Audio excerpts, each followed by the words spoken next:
Hi guys, today I'm gonna show you how to create a chat, but in this case I'm gonna be focused on how to install and configure a framework that will help us to create a chat.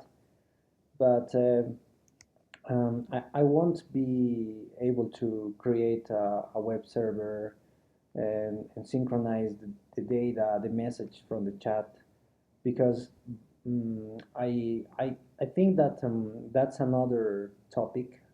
I think it's a complex one because we need to work um, on the database schema and also the updating of the messages between the devices. So I consider that using creating the UI part is fairly complex. So that's why I think I'm gonna be focused on that part first. Then if you think that if you want me to create another tutorial creating a backend server for the chat, I will do. Just let me know. So this is the application I'm gonna create. As you can see, there is a view where in this view we have two users talking each other. So for example, I can say something like something like this. Great. So in this case I am Steve, so I'm and responding to Tim.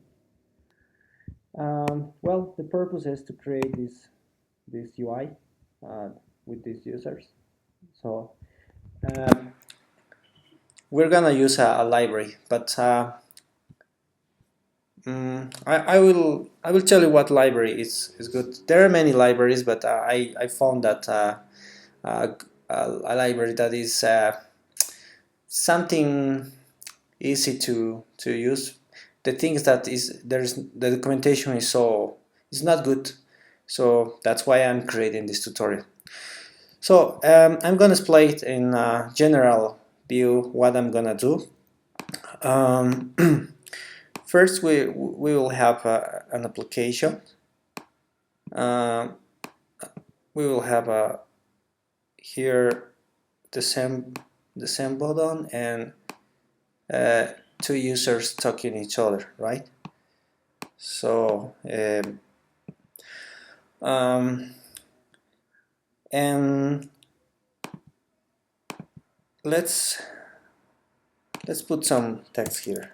This is gonna be the user 1, and this is gonna be the user 2, and this is gonna be the user 1.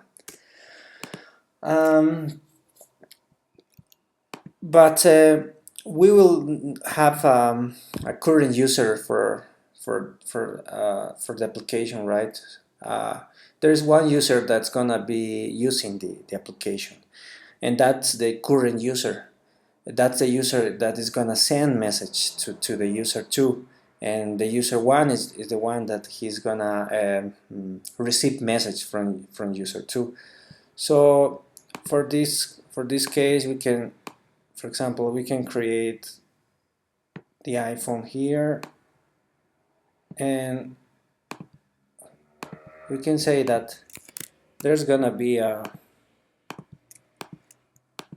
current user using this application, right? Gonna lower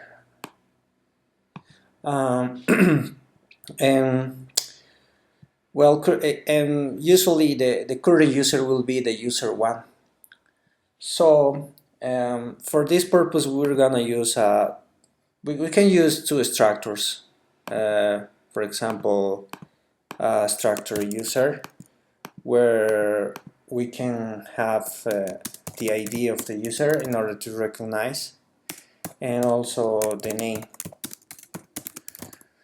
And for the message, we can have another structure where we'll have the sender ID who is sending the message, and also the text itself. So that's gonna be the application that I'm gonna create, creating the UI part and having some data to show, but the UI component it'll be working as you will see. So let's do it. Let's start creating an application from the start. I'm gonna create a new project. I'm gonna call it chat UI. I'm gonna create in this directory. Okay. So for this purpose, I'm gonna use a library which is called JSQMessageViewController. And it is a popular one. As you can see, there are many starts that it has this library, and well, it's not complicated to use. As I said, the only problem is the documentation. Okay, let's start installing this library. First, I'm gonna install with Cocoa Pods. So let's do it. I'm gonna open my terminal and I'm gonna go to my folder where I'm working. I think it's YouTube. Yeah, it's chat UI. And in here I'm gonna run this command path init. Okay, and then I'm gonna also run this command in order to have my project synchronized with Cocoa Pods. I'm gonna close the project that I created, and I'm gonna reopen, but this time using the chat UI .xc workspace. Chat UI .xc workspace. Okay. I'm gonna compile it, and yeah, everything is okay. Cocoa Pods has generated this file for us in order to install pods that we're gonna need. In this case, it is this library. I'm gonna copy this part, gonna paste it, save, and I'm gonna run on the console, and I'm gonna install this library. So it is installing. Okay, it has installed. Now let's start using it. This is the view controller we're gonna use to show the chat UI. So, and this is the view controller which is associated with that view. This is the code that I'm not gonna use for now. I'm gonna delete it. So now we're gonna start using the library. I'm gonna import the library, which is called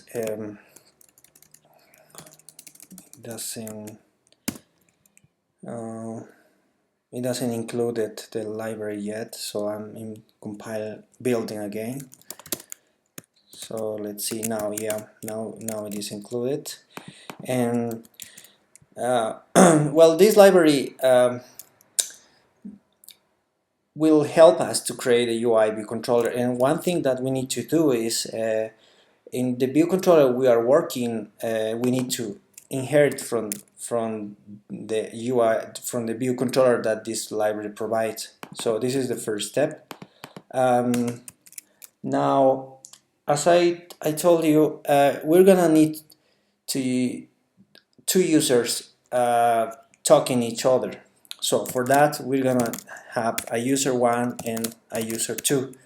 Let's create a structure for these users. So I'm gonna call user, and this user is gonna be an ID, and it's gonna be have a name, and let's create let's say that the user 1 has a user ID 1, and let's call it Steve, and user 2 ID 2, let's call it team. So we have the two users, but we need to have a current user. I mean, only one user could be active on this UI, because this is the one that is gonna be using his iPhone, right, in order to communicate with another user.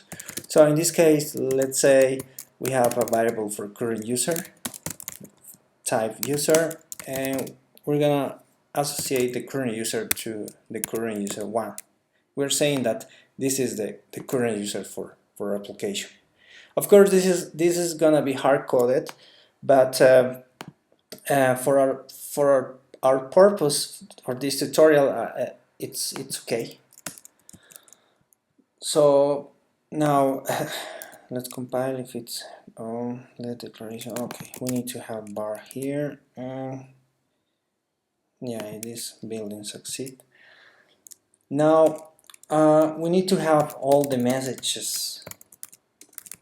If there are ones, but let's suppose that they already talk each other, so we need to have the messages from these two users.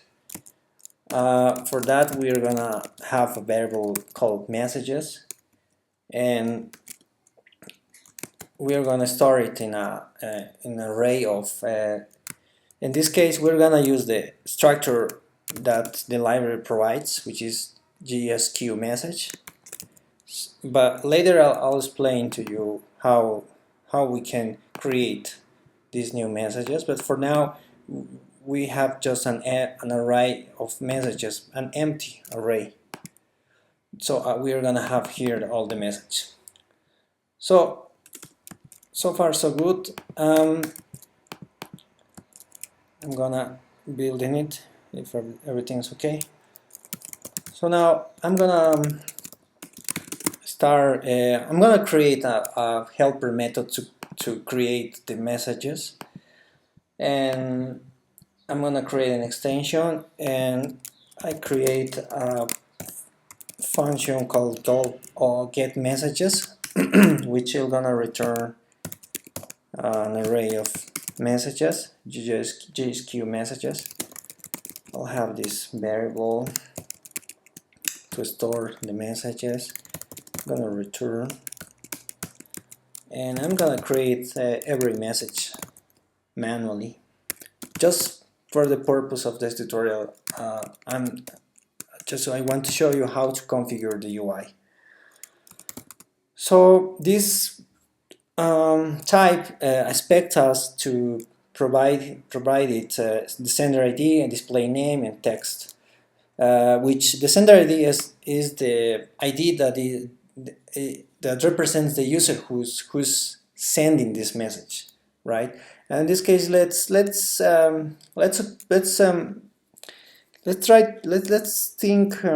that Steve,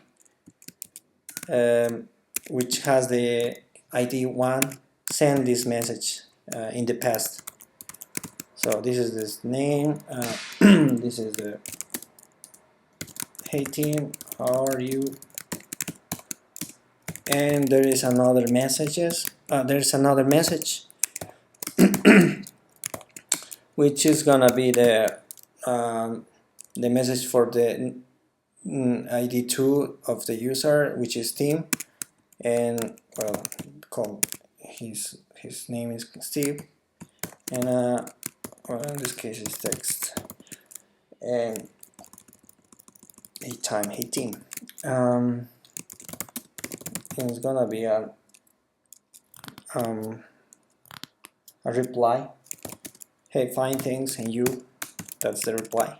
So that these are the message that were sent in the past. So we're gonna use this to present in the UI, and of course we're gonna send new ones as well. So now that we have, let's append to our array message1, message append, message2. Okay, we have now our function. Let's start using it. I'm gonna create another extension in order to have our code organized. Let's create the viewLoad. Let's create a viewLoad function, and let's call the get message function, and I'm gonna store into the self messages these messages, right? I need to wrap. Okay, now I have the messages, I have the current user. So now we can start working on the providing the data to the UI, to the library, in order to present the messages, right? So for example, if I, well, let's start implementing let's start feeding the UI library with this data we have created. Internally, the library works with a UI collection view, and so we need to use some delegate methods for that structure. So one way to tell to the library that we have the number of messages in this method, which is called number of items section, and here we return the message count. And also we need to implement another method which is called message data for item at, and here we just return the current message that is gonna be presented on the UI. So now let's try to run. I'm gonna run in an iPhone SE because I have already opened that simulator.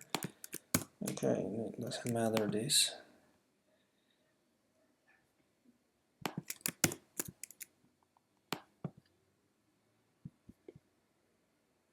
Okay, there is an exception, and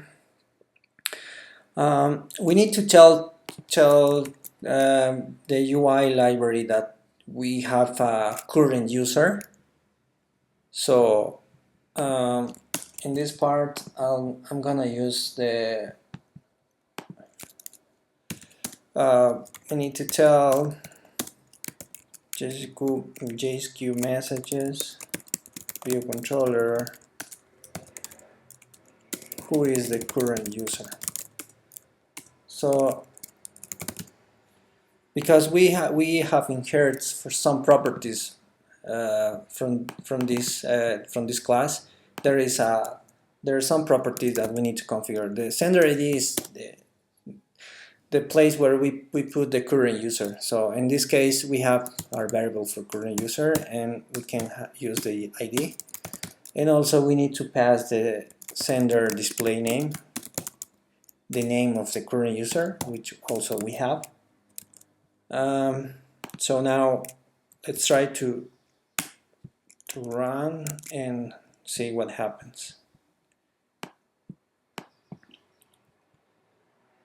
Okay, there is another exception. We need to implement this method as well. Okay, let's do it. And here it is I'm gonna paste path. Okay, and in here we are just providing an image for the bubble where it's gonna be the message of the user. for now, let's use a bubble that provides the library. JSQMessage bubble image factory, and I'm gonna create an incoming, and it's gonna be a green one. It doesn't matter, we can change later. Let's see if we have to implement another. Yes, there is. I think there is another, and is avatar image for. Okay, let's implement that. That's okay. And in here we just well, here I'm gonna return nil because I'm not gonna use an image for the user. So let's see now what happens. Okay, we can see now that the UI has been configured, and we are seeing the messages. If I try to send a message, it's gonna happen an exception, but this is because I didn't implement yet this method. But before implementing that, we are not seeing the message of the the username of the user here. So let's fix that. And in order to do that, we need to use a method of the delegate, which is called attributed text for message bubble top label at. And in here I'm gonna grab the current message, and I'm gonna extract the message username, who is sending the message. I think it's sender display name. Okay, and I'm gonna return this message username. Okay, and also I need to provide a height for showing this this label, because if I run this, okay, I need to overwrite.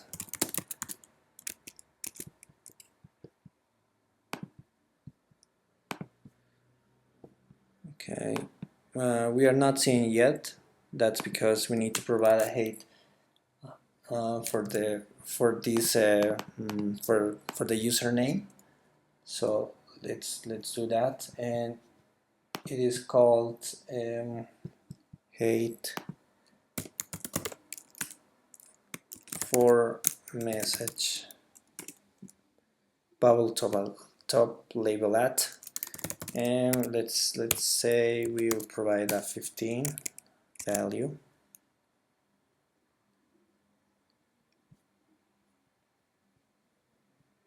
And now we can see this is the message for Tim, and this is the message for Steve. But as you can see, that the bubble, the error of the bubble is not placed for this message in the right order. So let's fix that as well. And also we are gonna change the color for the sender, the color of the bubble. So let's do that.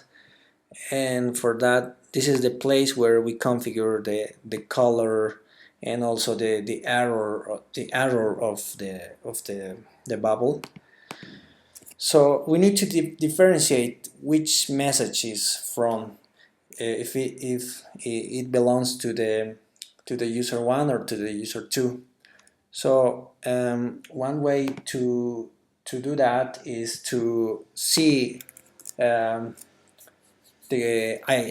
ID of the message. So let's grab the message,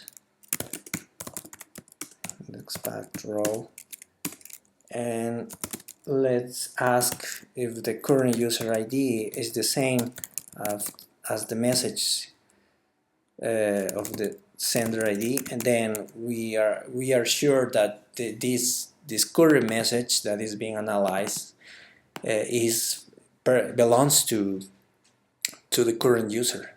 So we can configure that and saying that we can create a bubble that is appropriate for the current user. That is gonna the message that is gonna be presented are gonna be the outgoing, and if it is not the message of the current user, it is the message of the user 2. So in that case, we can render the incoming bubble that we were rendering, right, with the arrow to the left side. So let's change this also for blue. Okay.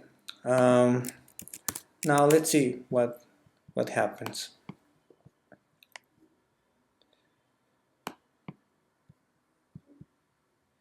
Okay. Now you can see that the arrow is being placed in correctly.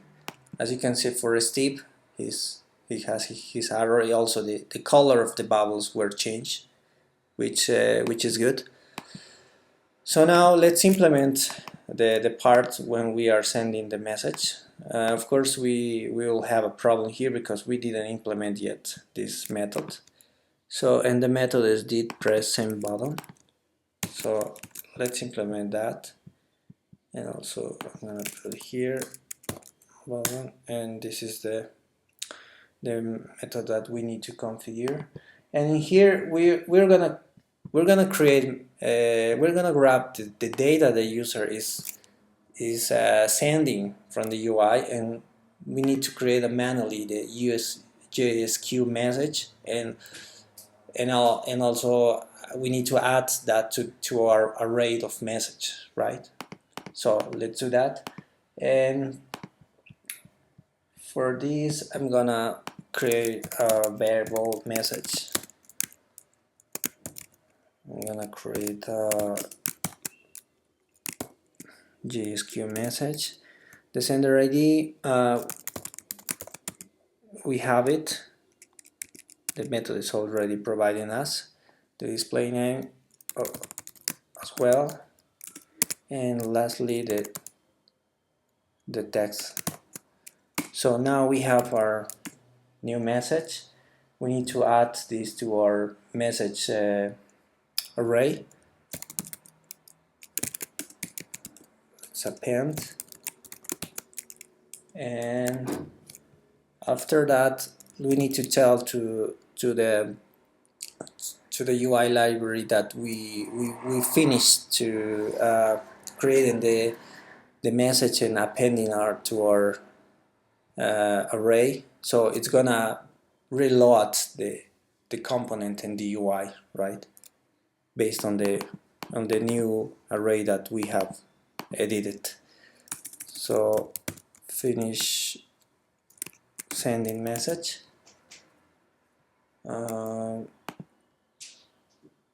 Insert as okay. I'm using the another one. Need to unwrap. Okay, let's run. Now we should be able to send a message.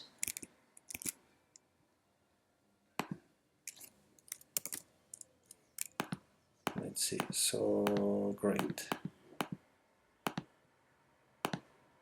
and we will be able we will be able we were be we sorry we could send the message to the another user, and also in the UI view and the library UI. So I saw that configuring this library it's a pain in the ass, but that's because the documentation is not clear, at least for me. I hope that with this video you could find it now more approachable, this library. Well, let me know if you want me to create another tutorial, but this time creating a more complete tutorial, interacting with a backend, and also seeing the chat in real time, the message, all that stuff. So thank you for watching me.